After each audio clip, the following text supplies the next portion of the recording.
नमस्कार दोस्तों, मैं हृदय मिश्रा आप सभी का स्वागत करता हूं डिकोड एग्जाम के डेली करंट अफेयर्स प्रोग्राम में। देखिए आज है 22 मई और आज हम लोग जो करंट अफेयर्स करेंगे वो करेंगे 21 मई और साथ ही साथ में 22 मई के कुछ महत्वपूर्ण करंट अफेयर्स पर। ठीक है, उसके पहले आप लोगों से एक छोटी सी रिक्वेस्ट है कि प्लीज फटाफट जो है आप लोग वीडियो को तुरंत शेयर कर दें, क्योंकि जैसा कि आप लोगों को पता है हमारा लक्ष्य है कि डेली जो करंट अफेयर्स आपका आता है ये हर प्रतियोगी के छात्र तक पहुंचता रहे। और साथ ही साथ में हमारा टारगेट यह भी है कि आपका कोई भी एग्जाम हो, चाहे यूपी पीसीएस का हो, यूपी पीसीएस के साथ साथ में आपका आरओ का एग्जाम हो, कोई वनडे एग्जाम हो, कोई नेट का एग्जाम हो, जितने भी एग्जाम होते हैं वनडे एग्जाम के साथ साथ में सिविल सर्विसेज के, उनमें से जो भी करंट अफेयर्स आपके एग्जाम में आए वो एक भी करंट अफेयर्स आपका गलत ना होने पाए, ये हमारा क्या है लक्ष्य है। और इस लक्ष्य की प्राप्ति में आपका सहयोग हमें आपसे अपेक्षित है, इसलिए फटाफट जो है वीडियो को शेयर कर दें।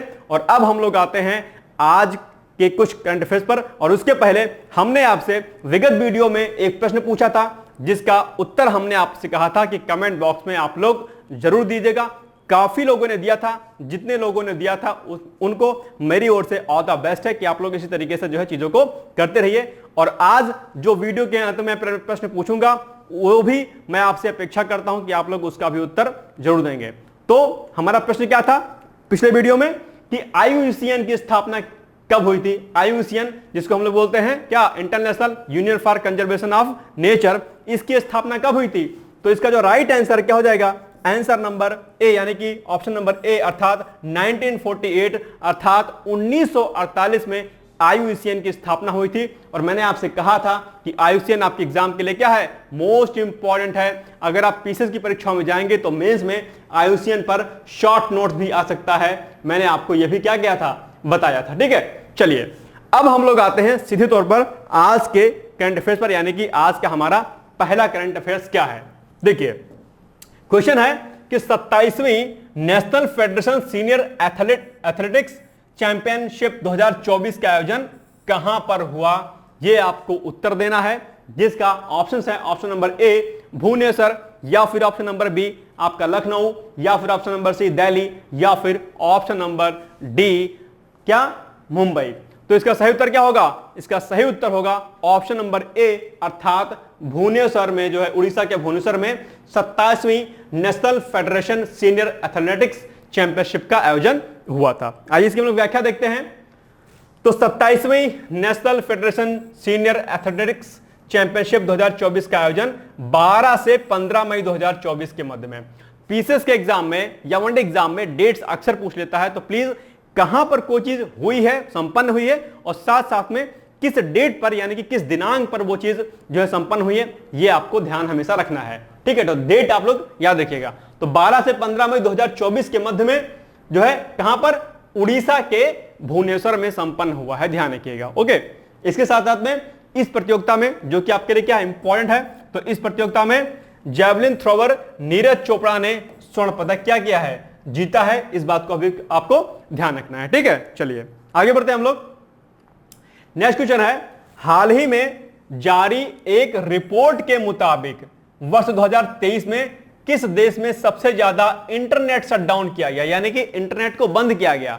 कौन सा ऐसा देश है 2023 में जहां पर इंटरनेट को शटडाउन करना पड़ा, जहां पर इंटरनेट को रोकना पड़ा, ऐसा कौन सा देश है। आपके ऑप्शंस हैं option number A Pakistan, option number B Bharat, option number C रूस, या फिर ऑप्शन नंबर डी अमेरिका। इसका उत्तर आप लोग दिमाग से लगाएं, अपने बताएं कि कहां पर इंटरनेट शटडाउन सबसे ज्यादा हुआ होगा। हो सकता है ऑप्शन को देखने के बाद आप पाकिस्तान को सोच रहे हो कि पाकिस्तान इसका सही उत्तर होगा, लेकिन ऐसा नहीं है। इंटरनेट सबसे ज्यादा शटडाउन अगर 2023 में किया गया है तो वो देश कौन सा है, वो है आपका सुंदर सा देश भारत। यानी कि वर्ष 2023 में कई घटनाओं के परिप्रेक्ष्य में जो है इंटरनेट शटडाउन किया गया, ये आपको ध्यान रखना है। ठीक है, तो ये आपका बी नंबर ऑप्शन सही हो जाएगा। चलिए व्याख्या देखते हैं हम लोग। हाल ही में जारी एक रिपोर्ट के अनुसार वर्ष 2023 में भारत में सबसे ज्यादा इंटरनेट शटडाउन किया गया। रिपोर्ट के अनुसार 39 जो कंट्री है, यानी कि 39 देशों में कम से कम 238 बार इंटरनेट को बाधित किया गया, जिसमें भारत की स्थिति सबसे आगे रही है।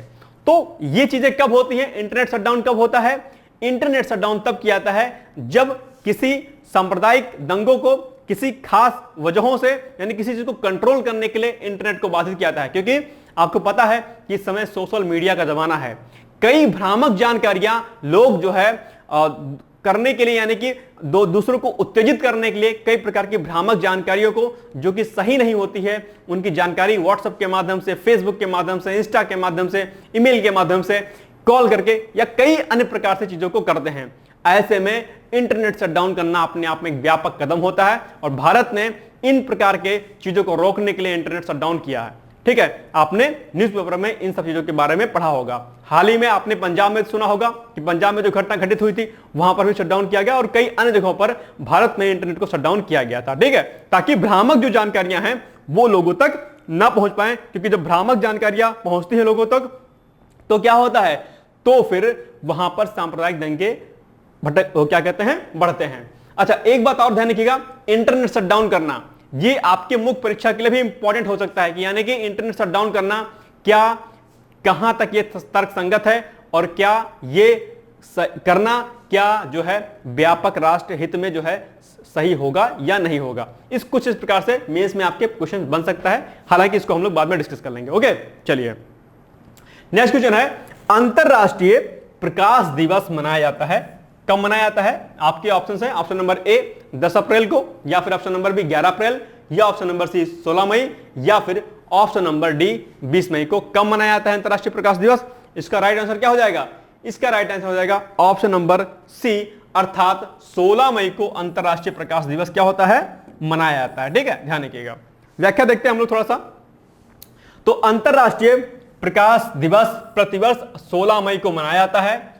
वर्ष 1960 में, यानी कि क्यों मनाया जाता है, तो वर्ष 1960 में अर्थात 1960 में थियोडोर मैमन के द्वारा लेजर के सफल संचालन की याद में प्रतिवर्ष 16 मई को यह दिवस मनाया जाता है। ध्यान रखिएगा। इसके अलावा यूनेस्को द्वारा इस दिवस को मनाए जाने की शुरुआत की गई थी। पॉइंट आपसे पूछ सकता है कि किस संस्था के द्वारा अंतरराष्ट्रीय प्रकाश दिवस मनाए जाने की घोषणा की गई है? आपको तुरंत उत्तर देना है, यूनेस्को के द्वारा अंतरराष्ट्रीय प्रकाश दिवस मनाए जाने की घोषणा की गई थी। ओके, इसके अलावा अगर हम लोग थीम की बात करते हैं कि थीम क्या है इसकी, जो कि एग्जाम्पल क्या के लिए आपके लिए इंपॉर्टेंट होती है एग्जाम के लिए, तो वो क्या है, हमारे जीवन में प्रकाश। ये क्या है, इस वर्ष की थीम है। ध्यान रखिएगा। चलिए आगे बढ़ते हैं हम लोग। नेक्स्ट है, हाल ही में किस संगठन के द्वारा चंद्रमा पर अपना पहला स्टेशन स्थापित किए जाने की घोषणा की गई है? ये उत्तर आपको पता होना चाहिए, इंपॉर्टेंट भी है, लगा लिए टिक तुरंत। तो इसका जो सही उत्तर हो जाएगा क्या होगा बताइए? इसरो ने कहा है कि नासा ने कहा है कि डीआरडीओ ने बोला है कि इनमें से कोई नहीं, यानी कि अपना पहला स्टेशन कौन स्थापित करेगा, कहां पर, जो है चंद्रमा पर। तो इसका जो सही उत्तर हो जाएगा वो हो जाएगा नासा का। ये भी क्या है, एक प्रोजेक्ट है अपने आप में। ठीक है, चलिए व्याख्या देखते हैं हम लोग। इसके अलावा तो हाल ही में नासा ने चंद्रमा पर अपना स्टेशन बनाने की घोषणा की है, ध्यान रखिएगा। और इस संदर्भ में भारत का भी टारगेट है कि वर्ष 2030 तक शायद आई थिंक जो है अपना स्टेशन भारत भी स्थापित करने की घोषणा कर चुका है और उस पर भारत जो सरकार जो है काम कर रही है, अर्थात इसरो जो है इस पर काम कर रहा है। ओके, ध्यान रखिएगा।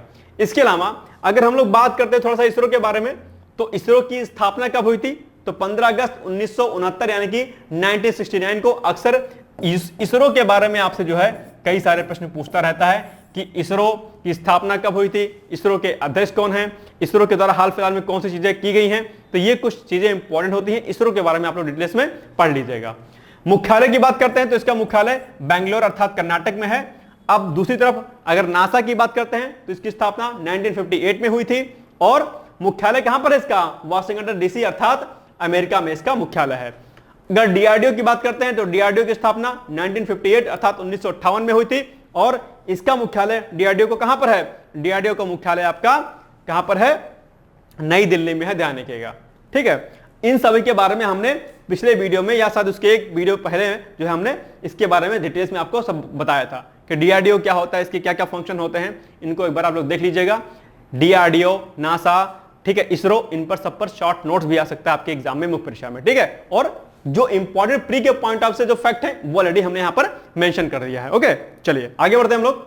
नेक्स्ट है, ये क्या है? ये आपका क्वेश्चन जो है मोस्ट इंपॉर्टेंट है। अगर आप लोग यूपीपीसीएस या यूपीएससी पर फोकस होंगे तो ये इसके कुछ महत्वपूर्ण डेटा हैं, ये आपके एग्जाम के लिए क्या रहेंगे? इंपॉर्टेंट रहेंगे। प्लस प्री के पॉइंट ऑफ व्यू से ये डेटा आपके लिए क्या है? इंपॉर्टेंट है, किसी एग्जाम की तैयारी कर रहे होंगे तो। क्वेश्चन क्या है कि हाल ही में जारी राष्ट्रीय पिछड़ा वर्ग आयोग अर्थात जिसको हम लोग क्या बोलते हैं एनसीबीसी जिसको हम लोग बोलते हैं के रिपोर्ट के अनुसार देश में अनुसूचित जाति के अध्ययनरत छात्रों की संख्या 2014-15 के मुकाबले कितनी प्रतिशत बढ़ी है। ये आपके लिए बहुत इंपॉर्टेंट क्वेश्चन है, ध्यान रखिएगा, और ये भारत के परिप्रेक्ष्य बहुत अच्छी न्यूज भी है। तो अगर हम लोग इसके ऑप्शंस की बात करें तो ऑप्शंस क्या है? ऑप्शन नंबर ए 44% यानी कि 44%, या फिर ऑप्शन नंबर बी 48%, या फिर ऑप्शन नंबर सी 50%, या फिर ऑप्शन नंबर डी 55%। इसका सही उत्तर आप लोग बताइए। तो इसका सही उत्तर हो जाएगा ऑप्शन नंबर ए अर्थात 44% की वृद्धि दर्ज की गई है। किसमें? एनसीबीसी के अकॉर्डिंग अनुसूचित जाति के अध्ययनरत छात्रों की संख्या में। कब के मुकाबले? 2014-15 के मुकाबले। तो ये अपने आप में भारत सरकार के लिए काफी बड़ी उपलब्धि है कि छात्रों की संख्या क्या हुई है? बड़ी हुई है अनुसूचित जाति के। ठीक है, चलिए एक्सप्लेनेशन हम लोग देखते हैं इसके डिटेल्स में। तो हाल ही में जारी राष्ट्रीय पिछड़ा वर्ग आयोग यानी कि एनसीबीसी के रिपोर्ट के अनुसार देश में अनुसूचित जाति के अध्ययनरत छात्रों की संख्या 2014-15 के मुकाबले 44% तक बढ़ी है। बहुत बड़ी उपलब्धि अपने आप में। कितने जो है स्टूडेंट्स जो है एससी कैटेगरी के जो है क्या हुए हैं, जो है इसमें एनरोल हुए हैं। इसके अलावा 2014-15 में यह संख्या कितनी थी? 46 लाख थी, अर्थात 46 लाख थी। कब? 2014-15 में। जबकि 2021-22 के अगर डेटा की बात करें तो यह संख्या यानी कि 46 से यह संख्या कितनी हो गई है? 66 लाख हो गई, यानी कि 66 लाख हो गई संख्या। बहुत बड़ी जो क्या है, अभूतपूर्व क्या है इसमें उपलब्धि है भारत के लिए। इसके अलावा अगर थोड़ा सा और डेटा की बात करते हैं तो जो अल्पसंख्यक महिला हैं, ठीक है, अल्पसंख्यक महिला विद्यार्थियों की संख्या 2014-15 के मुकाबले 48% बढ़ी है। यह भी अपने आप में महिलाओं के क्षेत्र में यानी कि महिला सशक्तिकरण के लिए भी यह अपने आप में क्या है? इंपॉर्टेंट है। अगर कभी महिला सशक्तिकरण पर अगर कोई ऐसे पूछ लेता है, कोई क्वेश्चन अगर आता है, तो उसमें इन डेटा को आप क्या कर सकते हैं? मेंशन कर सकते हैं कि यह अपने आप में महिला सशक्तिकरण के रूप में जो है यह अपने आप में एक बड़ी उपलब्धि है भारत के लिए। इसके अलावा दूसरे डेटा की बात करते हैं तो अनुसूचित महिला विद्यार्थियों की संख्या 51% और अनुसूचित जनजाति के दाखिले में 65% से अधिक की वृद्धि दर्ज की गई है। तो ये कुछ क्या इंपॉर्टेंट फैक्ट हैं। अगर आप पीसीएस की तैयारी कर रहे होंगे, यूपीएससी की तैयारी कर रहे होंगे या किसी अदर स्टेट की तैयारी कर रहे होंगे तो वहां पर इन आप फैक्ट को क्या करते हैं, वहां पर मेंशन कर सकते हैं। इन सभी डेटा को नोट डाउन कर लीजिएगा। ओके, चलिए अब थोड़ा सा हम लोग बात कर लेते हैं राष्ट्रीय पिछड़ा वर्ग आयोग के बारे में, जो कि आपके ना सिर्फ प्री के लिए इंपॉर्टेंट है बल्कि आपके मुख्य परीक्षा अर्थात मेंस के पॉइंट ऑफ व्यू से भी इंपॉर्टेंट है। यहां से आपके एग्जाम में शॉर्ट नोट्स पूछ सकता है और साथ ही साथ में जो है इसके जो प्री के फैक्चुअल डेटा हैं वो भी आपसे पूछ सकता है। तो आइए इसको हम थोड़ा सा देख लेते हैं। तो राष्ट्रीय पिछड़ा वर्ग आयोग की स्थापना कब हुई थी? 1993 में, यानी कि 1993 में हुई थी। तुरंत टिक लगा लीजिएगा, अक्सर आपसे पूछ लेता है स्थापना। इसके अलावा अमेंडमेंट पूछ लेगा कि किस अमेंडमेंट के थ्रू? तो 102वें संविधान संशोधन अधिनियम के द्वारा आयोग को संवैधानिक दर्जा प्रदान किया गया। यह कई बार पूछा है कि किस अमेंडमेंट के थ्रू अर्थात किस संविधान संशोधन के थ्रू जो है इसको संवैधानिक दर्जा दिया गया? तो 102वें संविधान संशोधन अधिनियम के द्वारा। इसके अलावा फिर जब ये संशोधन किया गया तो उसके माध्यम से एक नया अनुच्छेद जोड़ा गया। क्या? 338B। ये भी आपके लिए क्या है? इंपॉर्टेंट है। यहां से प्रश्न कई बार आपके एग्जाम में क्या है पूछा है, ध्यान रखिएगा, नोट करते रहिएगा। ये सारे पॉइंट्स आपको जीएस में मिलेंगे जिसका मैं आपको अभी से चीजों को बता दे रहा हूं, ठीक है। इसके अलावा आयोग जो है अपना वार्षिक प्रतिवेदन किसको प्रस्तुत करता है, किसको समर्पित करता है, यह भी कई बार एग्जाम में पूछता है। जो अलग अलग जो आयोग होते हैं, जो संस्थाएं होती हैं, उनकी रिपोर्ट जो होती हैं वो आयोग अपनी रिपोर्ट किस संस्था को या किस व्यक्ति को देता है, ऐसा क्वेश्चन आपके एग्जाम में पूछता है। तो राष्ट्रीय पिछड़ा वर्ग आयोग अपना वार्षिक प्रतिवेदन राष्ट्रपति को समर्पित करता है अर्थात उनको सौंपता है, तथा राष्ट्रपति क्या करता है? उसके बाद राष्ट्रपति ऐसे प्रतिवेदन को संसद के समक्ष क्या करते हैं? प्रस्तुत करते हैं। यह पॉइंट भी आपके लिए क्या है? मोस्ट इंपॉर्टेंट है, ध्यान रखिएगा। ओके, चलिए आगे बढ़ते हैं हम लोग। नेक्स्ट है, हाल ही में किस देश के राष्ट्रपति की एक हेलीकॉप्टर दुर्घटना में मौत हो गई? तो इसका उत्तर क्या होगा?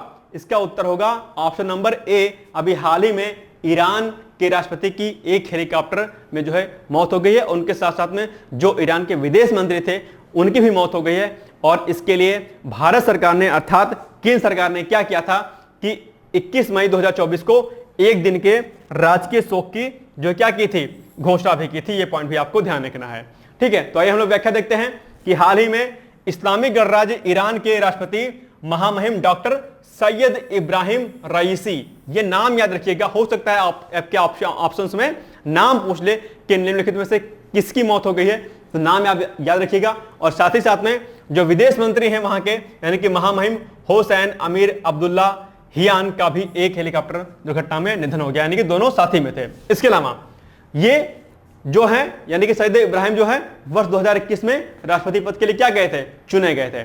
आपको बता दूं कि अभी हाल ही में ईरान पर मैंने एक क्वेश्चन बनाया था आपसे, और जो चाबहार बंदरगाह है उसको लेकर के हमने आपसे जो है प्रश्न भी पूछा था और आपको बताया था कि किस प्रकार से भारत जो है इन बंदरगाह को देखेगा, यानी कि अब उनके जिम्मेदारी पर जो है ये बंदरगाह आ गया था। तो भारत और ईरान जो है इनके न सिर्फ जो है संबंध व्यापारिक हैं, सामरिक हैं, बहुत मजबूत हैं, बल्कि जो कल्चरल जो एक्टिविटीज होती हैं ये भी भारत और ईरान के बीच में काफी मजबूत रही है। प्राचीन समय से ही भारत ईरान का संबंध जो है अपने आप में अच्छा रहा है।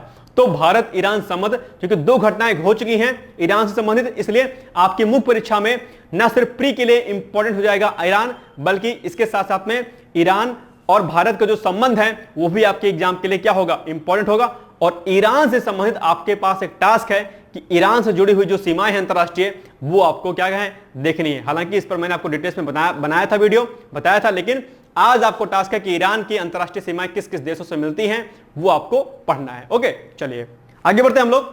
नेक्स्ट क्वेश्चन है, भारत के पूर्व राष्ट्रपति नीलम संजीव रेड्डी की जयंती मनाई गई, कब मनाई गई? इसका राइट आंसर क्या होगा, फटाफट बताइए आप लोग। तो इसका सही उत्तर होगा 19 मई को जो पूर्व राष्ट्रपति नीलम संजीव रेड्डी जी हैं उनकी जयंती मनाई गई है, ठीक है। आइए व्याख्या देखते हैं हम लोग।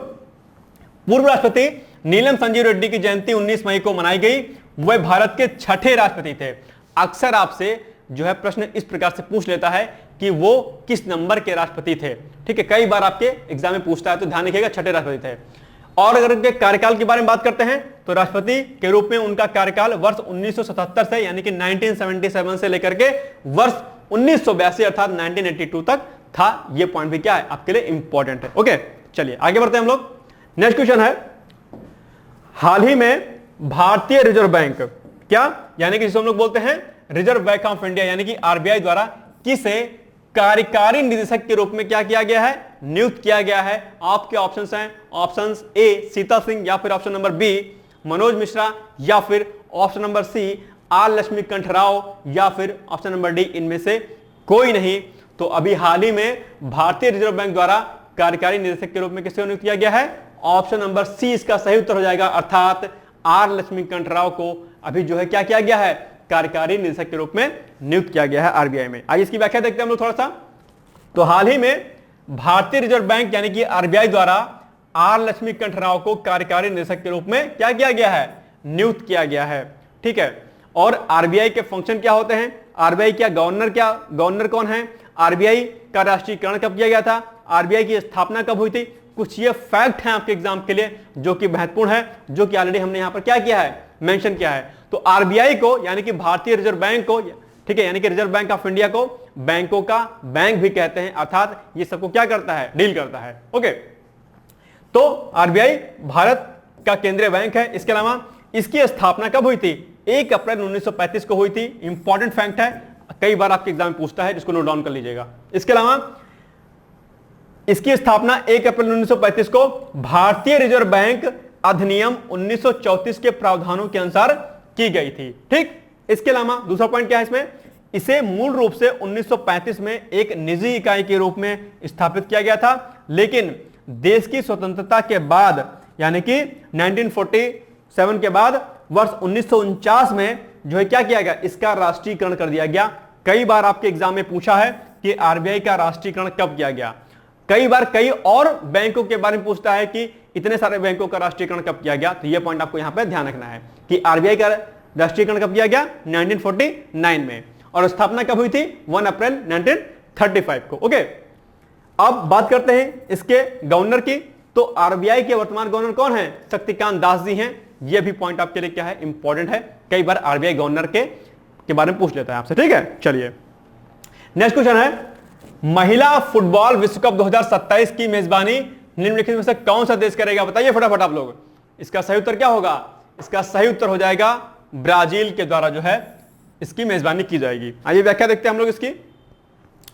तो महिला फुटबॉल विश्व कप 2027 की मेजबानी ब्राजील करेगा और ये जो विश्व कप होता है फुटबॉल वाला, ये हर 4 साल पर जो है क्या होता है, आयोजित होता है। इसके अलावा पहली बार अगर हम इसके आयोजन की बात करें तो चीन में वर्ष 1991 में इसको जो है पहली बार इसका आयोजन किया गया था। ठीक है, ध्यान रखिएगा। चलिए नेक्स्ट है, हाल ही में किसे सीबीआई के अतिरिक्त निदेशक के रूप में नियुक्त किया गया है? बताइए आप लोग। आपके ऑप्शंस हैं, option number A N Venugopal, या option number B Shashikant Das, या फिर सुमित्रा देवी, या फिर option number D Anju Singh. बताइए किसे नियुक्त किया गया है? तो इसका सही उत्तर हो जाएगा ऑप्शन नंबर ए, यानी कि एन वेणुगोपाल को जो है अतिरिक्त महानिदेशक के रूप में नियुक्त किया गया है। और ये आईपीएस अधिकारी हैं। कौन है? आईपीएस अधिकारी हैं, और शायद अभी हिमाचल प्रदेश में क्या हैं, पोस्टेड हैं। और इनके साथ में एक और व्यक्ति हैं जिनको भी कार्यकारी निदेशक के रूप में नियुक्त किया गया है अतिरिक्त निदेशक के रूप में। और वो कौन है, ये आपका टास्क है कि इनके साथ में और किसे अतिरिक्त निदेशक के रूप में नियुक्त किया गया है, आपको देख लीजिएगा इसको। ठीक है, चलिए आगे बढ़ते हैं हम लोग।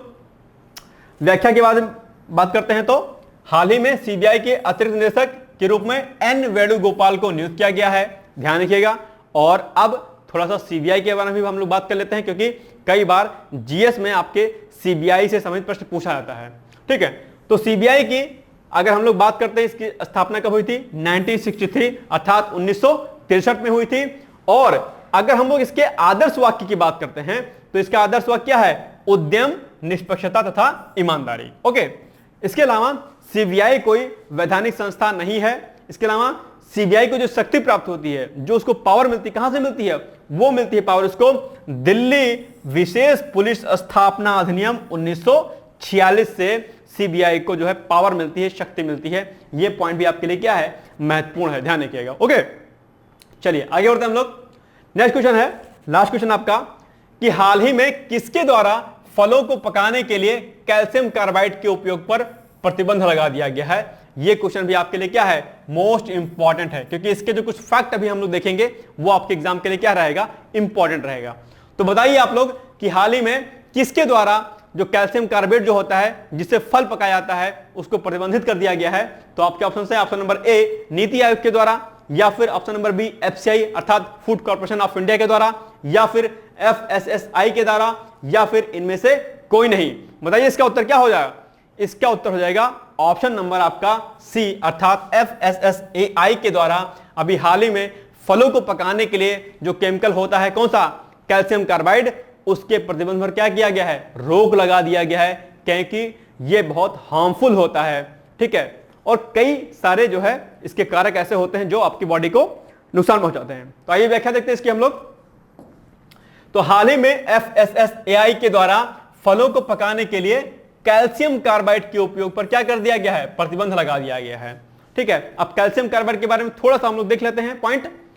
यह एसिटिलीन गैस उत्पन्न करता है। कौन सा एसिटिलीन गैस? कौन? Calcium carbide. यह प्रश्न आपके एग्जाम में पूछता है कि फलों को पकाने के लिए निम्नलिखित में से किसका प्रयोग किया जाता है? तो एसिटिलीन आपके ऑप्शंस में रहता है, जीएस में याद रखिएगा, और बहुत इंपॉर्टेंट है। तो एसिटिलीन का प्रयोग किसके लिए किया जाता है? फलों को पकाने के लिए किया जाता है। और एसिटिलीन गैस आती कहां से है? कैल्शियम कार्बाइड के माध्यम से, जो कि क्या है, बहुत ही हार्मफुल है। इसके अलावा इसमें क्या होता है, यानी कि कैल्शियम कार्बाइड में क्या होता है, कैल्शियम कार्बाइड में आर्सेनिक और फास्फोरस जैसे हानिकारक तत्व मिश्रित होते हैं। और आर्सेनिक कौन कौन से? आर्सेनिक और फास्फोरस। और आर्सेनिक के बारे में ऑलरेडी आपको पता होगा, आर्सेनिक अक्सर क्या होता है, आपके ग्राउंड वाटर जो होता है उसमें भी मौजूद होता है। कई जो डिस्ट्रिक्ट हैं यूपी के, वहां पर आर्सेनिक की मात्रा वाटर बॉडी में अर्थात पानी में बहुत अधिक पाई जाती है। और आर्सेनिक क्या है, कई प्रकार के रोगों को बढ़ाता है, ध्यान रखिएगा। ठीक है, इसके अलावा अगर हम लोग थोड़ा सा अच्छी चीज के बारे में बात करें, यानी कि फलों को पकाने के लिए कोई अच्छा केमिकल कौन सा है, तो वो कौन सा है, एथिलीन है। तो फलों को पकाने के लिए एथिलीन एक बेहतर विकल्प है, ध्यान रखिएगा। और यह प्रश्न भी आपके एग्जाम में क्या होता है, पूछता है कि बताइए निम्नलिखित में से किसका प्रयोग किया जाता है? तो एथिलीन वाला ऑप्शन रहता है आपके जीएस में। ठीक है, ध्यान रखिएगा। तो ये क्या हो गए, आज के कुछ महत्वपूर्ण करंट अफेयर्स हो गए जो आपके एग्जाम के लिए क्या थे, इंपॉर्टेंट थे। और अब हम आपसे पूछ रहे हैं आज का महत्वपूर्ण करंट अफेयर्स, जिसका उत्तर आप लोगों को कमेंट बॉक्स में जाकर के जरूर देना है। मुझे पूरी उम्मीद है कि आप ज्यादा से ज्यादा कमेंट के माध्यम से आप उत्तर देंगे और वीडियो को साथ साथ में लाइक भी कर देंगे। तो आपका ऑप्शन क्या है? आपका ऑप्शन है 1932 अर्थात 1932 या फिर 1935 या फिर 1952 या फिर 1948, जिसका उत्तर आज ही के वीडियो में दिया है। मुझे पूरी उम्मीद है कि आरबीआई की स्थापना कब हुई थी, इसका उत्तर आप लोग कमेंट बॉक्स में जाकर के जरूर देंगे। ओके, अब हम लोग आते हैं आज ही के वीडियो के माध्यम से जो मुख्य परीक्षा के लिए प्रश्न बनते हैं उन पर हम लोग चर्चा कर लेते हैं थोड़ा सा। तो मुख्य परीक्षा के जो प्रश्न बनेगा आज के वीडियो के माध्यम से वो बनेगा कि आरबीआई के प्रमुख कार्यों को बताते हुए वर्तमान में इसके समक्ष चुनौतियों पर चर्चा करें। यानी कि फंक्शन ऑफ आरबीआई, आरबीआई क्या क्या फंक्शन करता है और वर्तमान समय में आरबीआई के समक्ष कौन कौन सी जो है चुनौतियां हैं, कौन कौन से जो है चीजें ऐसी हैं कि इसके माध्यम से उसको सही करनी है। ये आपको उत्तर लिखना है, प्रैक्टिस करनी है। आप चाहें तो अपने लिखे गए उत्तर को कमेंट बॉक्स में जो है जाकर के उसको फोटो भी आप डाल सकते हैं, ऐसा कुछ इशू नहीं है, ठीक है। या फिर आप खुद से उसको लिखिए और उसको मैच करिए अपने आंसर के उसके बुक के माध्यम से। दूसरा, भारत ईरान संबंधों पर चर्चा कीजिए। अब भारत ईरान संबंधों की चर्चा कीजिए, सिर्फ इतना प्रश्न दिया है। अब एक बात यहां पर ध्यान रखिएगा कि अगर सिंपल तौर पर, सीधे तौर पर भारत ईरान के संबंधों की अगर बात की गई है तो हम संबंधों में कौन कौन से संबंधों की बात करेंगे? हम फिर जो है सामरिक संबंधों की बात करेंगे, सामरिक दृष्टिकोण से कितना इंपॉर्टेंट है। दूसरा, व्यापारिक दृष्टिकोण से भी हम बात करेंगे कि व्यापारिक दृष्टिकोण से भारत और ईरान के संबंध कैसे हैं। इसके अलावा हम लोग बात करेंगे सांस्कृतिक दृष्टिकोण से भी कि कितना महत्वपूर्ण है हमारे भारत के दृष्टिकोण से ईरान इंपॉर्टेंट है। और इसके साथ साथ में जो कुछ और कारक इसमें हो सकते हैं, ठीक है, सामरिक कारण हो गया, व्यापारिक हो गया, सांस्कृतिक हो गया, पर्यावरणीय जो घटक होते हैं उसके माध्यम से, एनवायरमेंटल जो फैक्ट होते हैं, इन्हीं के आधार पर, इन्हीं के बेस पर जो है भारत ईरान संबंधों पर आपको क्या करनी है? चर्चा करनी है कि कितना जो है जरूरी है भारत के लिए ईरान और ईरान के लिए भारत, ठीक है। और इस पर एक प्रश्न हमने चाबहार जो बंदरगाह था उस पर भी हमने आपसे प्रश्न पूछा था मुख्य परीक्षा के लिए। तो दोनों प्रश्नों की प्रैक्टिस आप लोग करते रहिएगा, उम्मीद है। और ये भारत ईरान संबंध किस में जाएगा? जीएस पेपर सेकंड में आपका ये रहेगा। और आरबीआई के फंक्शन वाला जो क्वेश्चन है ये जाएगा जीएस पेपर थर्ड में, इकोनॉमिक्स वाले में। तो ये हो गया आपका इकोनॉमिक्स का क्वेश्चन और ये हो गया आपका आईआर का क्वेश्चन, यानी कि इंटरनेशनल रिलेशन का क्वेश्चन। प्रैक्टिस प्लीज आप लोग करते रहिएगा। यकीन मानिएगा कि अगर इस प्रकार से आप प्रैक्टिस करते रहेंगे तो प्री के करंट अफेयर्स तो आपके रेडी होंगे, साथ साथ में यूपी पीसीएस, यूपीएससी और अन्य राज्य सिविल सेवा परीक्षा के जो मुख्य परीक्षा के नोट्स जो क्वेश्चन होते हैं वो भी आपके करंट के होते चलेंगे, ठीक है। तो ये हो गया आज का हमारा कुछ करंट। अब मिलते हैं हम लोग कल एक नए वीडियो के साथ। तब तक आप लोग पढ़ते रहिए, मस्त रहिए, व्यस्त रहिए। All the best, bye bye, take care.